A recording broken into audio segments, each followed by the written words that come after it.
that Mark McGuire thing, that thing is hilarious.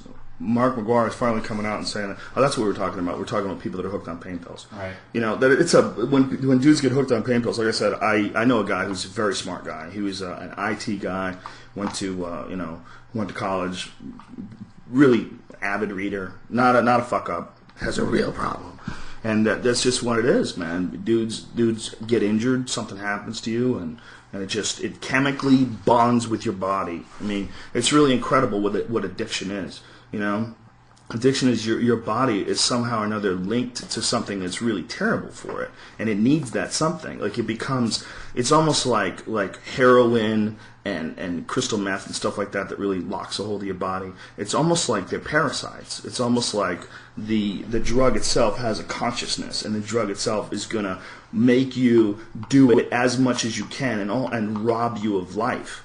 You know, I mean, that's one way to look at, like, horrible substances. That's why when people talk about drugs, you know, and they like to lump all drugs in together, that's so stupid. Because marijuana and mushrooms and psychedelic drugs, if done correctly, can be very beneficial. And when they're over, you don't feel any repercussions. You're okay. They don't hurt you. Marijuana and mushrooms and things like that, the natural things that people have been doing for tens of thousands of years, those things aren't hurting anybody, man.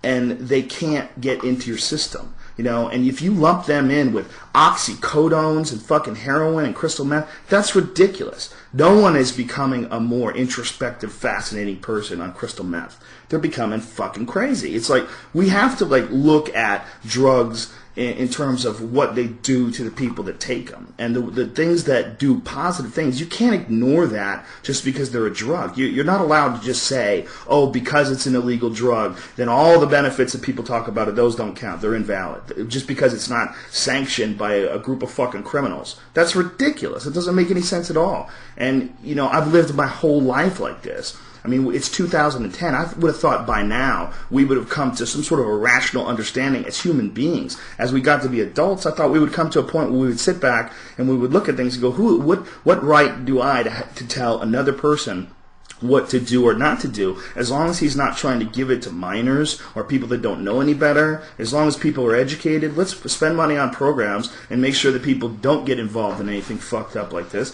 And let's pay attention to fucking children in schools. I mean, the biggest problem in this country isn't laws and crime. The biggest problem is, why are people creating crime? Why are people doing these terrible things to each other? I mean, 99.99% of all fucked up things come out of a fucked up childhood.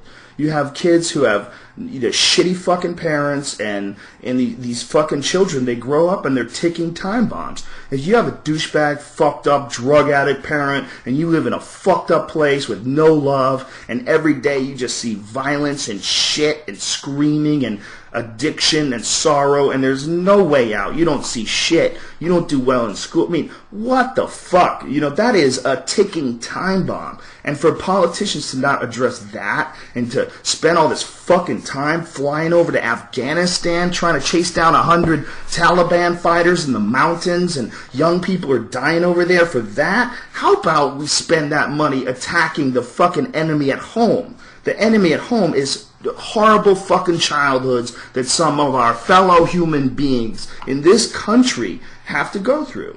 You know, what we really need to do is focus on fucking kids. Focus on children that are growing up in terrible neighborhoods. Focus on fucking schools and community centers and giving these kids somewhere to go to when their parents suck. You know, focus on a bunch of people that want to help raise kids that come from terrible situations, or help the parents understand what the fuck they're doing raising children and making these kids fucking psychos and giving them horrible childhoods, you know, and literally setting loose a bomb. Setting loose someone who's eventually going to turn all their inward anger outward on other people. All their pain and resentment and all the negative input coming into them as a child. You know, that shit is fucking terrible. You deal with a child that comes from a positive, loving environment, and you're going to deal with a cool human being. That human being is going to come out of that and going to appreciate other people. That's our number one problem as human beings. Our number one problem as human beings is the way we don't appreciate each other. The way we look at each other as competition. The way we look at each other as just people that are on the highway in my fucking way. human beings have to learn to appreciate each other. And we need to learn how to deal with the fucking very obvious shit that we ignore. Instead of pretending there's some incredible assault on the human race here in America, maybe we should look on where's the real crime coming from? Where are the real murders coming from? Where's the real anger and violence and the shit that affects day-to-day people every day? It's not in the fucking desert, okay? It's not in the fucking mountains of Afghanistan. It's in cities. It's all over the place. It's children growing up and becoming fucking criminals. That's way scarier to me than some douchebag in Afghanistan. It's nonsense.